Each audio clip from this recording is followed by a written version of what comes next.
जइबा गारी देखा सुधर जा। अच्छा रहिया में रोकल ताहार पड़ जाई भारी हरकत न छोड़ब त सुन जइबा गारी भीड़ी नया ये बना लगाबाई महंगा हमारा चोली हो भीड़ी नया ये बना लगाबाई यार महंगा हमारा चोली हो।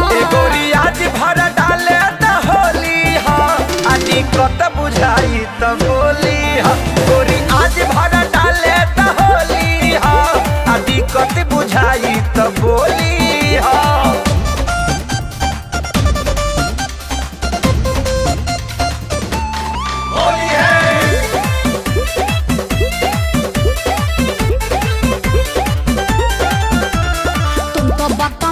नहीं पहले थे पढ़े लिखे में ध्यान धैले थे होली में इतना बदल जाओगे तुमसे उम्मीद नहीं कोइले थे। पढ़ेला ई सब ना करेला का चुप रहा। अरे होली में जतरा बनाना हो रंगवाया वीर बनवाना हो मौका के फायदा उठाना हो होली मिलन करवाना हो। हवा बेलूरा पद बबूरा संगे में लफुअन के टोली हो हवा बेलूरा पद बबूरा संगे में लफुअन के टोली हो।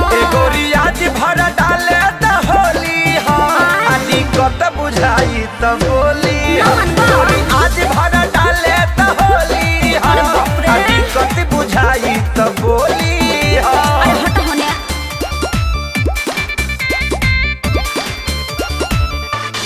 होली है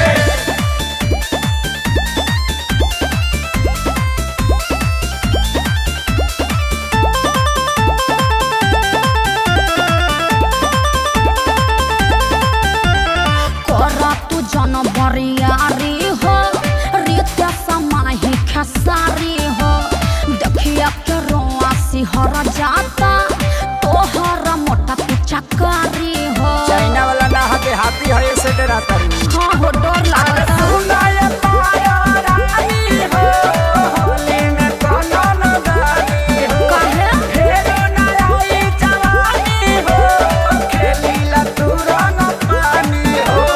हमरो दीवाना मजनू के नाना बाउर तोहर बोली हो हमरो दीवाना मजनू के नाना बाउर तोहर बोली हो। गोरी आज भर डाले त होली हो आदि कत बुझाई त बोली हो गोरी आज भर डाले त होली हो आदि कत बुझाई त बोली हो।